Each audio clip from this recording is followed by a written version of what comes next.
Hi! Welcome to this part of my review featuring the Demon Ninja role-playing game. If you haven't seen the other parts of my review, featuring this tabletop RPG, where you play as a ninja that wields dark powers and is at danger of being consumed by them, please check out the playlist in the description below. This time we are going to talk about the setting. The heart of what was once a great nation has become a lair for shape-shifting devils, numb creatures hollowed by parasitic demons, and brutal ninja wars. The minions of Phalanx have turned their domains into the so-called Dark Lands, where the hubris of evil has contaminated all life. As the tentacle plague covers the lands with an undulating darkness, large groups of people gather and flee the distant provinces. Striving to save their loved ones from becoming the victims of war and demons, they leave behind a landscape of abandoned towns, where lost hosts roam for help, hidden devils feed on wanderers, and small pockets of cornered survivors stand their last ground. Even as populations disband and flee the horrors of the Dark Plague, some folks are so tied to their material belongings and businesses that they refuse to leave everything behind. High above the devil-ridden towns and woods stand the great castles of Japan, where warlords hide amidst candlelight shadows protected by their samurai, advisors, and hired ninja agents. Amidst tentacles, devils, and madness, the great ninja organizations continue to wage their ancient war. Divided in support of Imperial and Shogun forces, devoted ninja agents assist the warlords affiliated with their coven, while carrying out subversive operations against their enemies. Weather in Japan is highly variable throughout the year.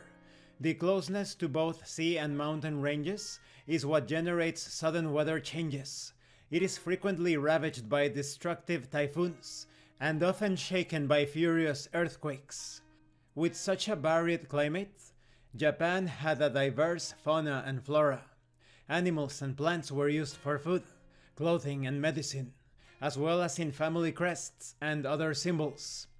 The urbanization of Japan can be traced back to the medieval period, when the first towns sprung up in the vicinity of castles, markets, temples, and ports. In Demon Ninja's Old Japan, neither shogun nor imperial authorities allowed merchants to set shop wherever they wanted. They were limited to specifically designated locations, and only for a certain number of days in each month. Japanese castles were defensive military structures made out of stone, and set up on hills for both visibility and strategic reasons. Along the roads connecting cities and towns, or on the intersections of two or more roads, small towns catered to travelers looking for provisions and lodging, and worked as units dedicated to containing the advance of the Dark Plague. Along with markets, ports were the greatest centers of trade and commerce in medieval and early Japan. Sea transportation brought foreign goods and travelers from the Asian mainland to the dark, isolated archipelago. Away from the cities, castles, and towns that emerged in the early Japan, people lived within the context of the primary form of social and urban organization, the village.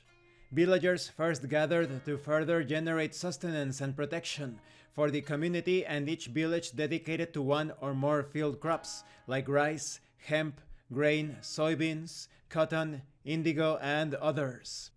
And of course, there were also fishing villages. With the coming of the Tokugawa shogunate, territories encompassing several villages were handed out to the former provincial daimyo lords for governing. Japanese clothing varied according to the epoch and social class of the wearer, but one garment remained popular across all social echelons: the kimono. A basic kimono is a loose, wide-sleeved robe, tied around the waist with a sash. There were several variations on this basic design. The working and warrior class favored the sleeveless version, made from rougher fabrics, as it allowed for increased mobility. Upper aristocratic and noble classes instead preferred luxurious versions, made from finer fabrics like silk, and decorated with intricate patterns and designs. And this concludes this part of the review. In the next part we are going to talk about society and conflict.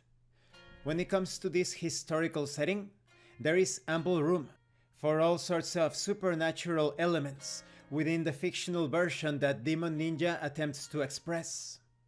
Thank you for watching this part of the review, and thank you for your likes and your comments. If you have any questions or comments, please let me know. And thank you so much to those of you that are going the extra mile to support the channel. If anyone else wishes to further support the channel, the information on how to do that will be in the description below.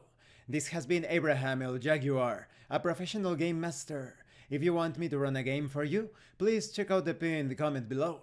And remember, master roleplay and you will master the game. Once again, thank you, and see you later.